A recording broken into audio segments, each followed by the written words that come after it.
আমাদের গাছে কয়েকটা বটবটি হয়েছে, এইগুলোকে বটবটি বলে না, লাফা বলে। লাফা এত বড় বড়।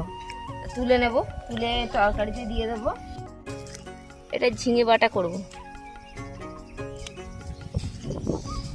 এই বটবটিগুলো যদি ভালো বেশি দিন তাহলে পেকে যাবে, তার জন্য আমি তুলে তরকারিতে দিয়ে দিচ্ছি। যখন হবে এই পুরো গাছগুলোতে হলে খাওয়া যাবে না, খেতে আর ভাল লাগবে না, এত হয়। এই দেখো এতগুলো বরবটি তুলে নিলাম। এটাই 10 টাকা দাম হবে, 10 থেকে 15 টাকা। এখন সজুকে দেখো সারাদিন বাইরে বাইরে ঘুরে নিজের কি হাল করেছে, দেখো কত নোংরা হয়েছে। এখন এসে ও পরিষ্কার হচ্ছে। বদমাস, দেখা সবাইকে মুখটা দেখিয়ে দাও, খুব বদমাস। দেখো এই মাত্র বলছিল অল্প অল্প, আর এখন বলছে অনেক বরবটি হয়ে গেছে। আমাদের দুজনের জন্য অনেক এটা। তো আজকে আমরা বানাবো কচু আর বরবটি দিয়ে তরকারি। তো তোমরা দেখো, আর আমি কচুগুলো কচু, বরবটি, আলু, হ্যাঁ 3 রকম থাকবে। আর আমি এখন কচুগুলোকে ছাড়াই, আগে ছাড়িয়ে নিই পরিষ্কার করে। আমার দাদাভাই ছাড়িয়ে রাখলো, তখন আমার তরকারিটা হচ্ছিল। আর গাছ থেকে বরবটি তুলেছি, বরবটিটা ভেজে রেখেছি। কড়াইতে দিয়ে দেবো সর্ষের তেল, জিরে, শুকনো লঙ্কা ফোড়নে দিয়ে দিলাম। কচু, আলু আর দুটো বরবটি ছিল, সেটাকেও আমি কেটে ধুয়ে রেখেছি।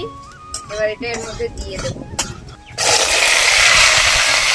আদা কাঁচা লঙ্কা বাটা দিয়ে দেবো, হলুদ গুঁড়ো, লঙ্কা গুঁড়ো, জিরে গুঁড়ো। মশলাটাকে ভালো করে কষিয়ে নেবো। আর এখানে যে বরবটি ভাজা ছিল সেগুলো দিয়ে দেবো। একটা আলু ভাজা পড়ে গেল না? কচু, বরবটি, আলু দিয়ে একটা সুন্দর একটা তরকারি হচ্ছে, চচ্চড়িও বলতে পারো তোমরা। দিয়ে দেবো পরিমাণ মতো জল, সেদ্ধ হবে। লবণটা দেওয়া হয়নি, লবণটা দিয়ে দিলাম। তৈরি হয়ে গেল আমাদের কচু, আলু দিয়ে বরবটি দিয়ে তরকারি। হয়ে গেছে আমাদের গরম গরম ভাত।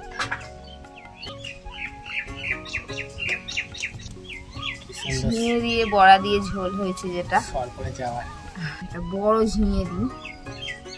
ঝিঙের পিসগুলো ছোট হয়ে গেল কি করে, বড় বড় ছিল। কচু, আলু দিয়ে বরবটি। দেখো আমাদের কচু, আলু, বরবটি দিয়ে তরকারি কিন্তু এখানে হয়ে গেছে।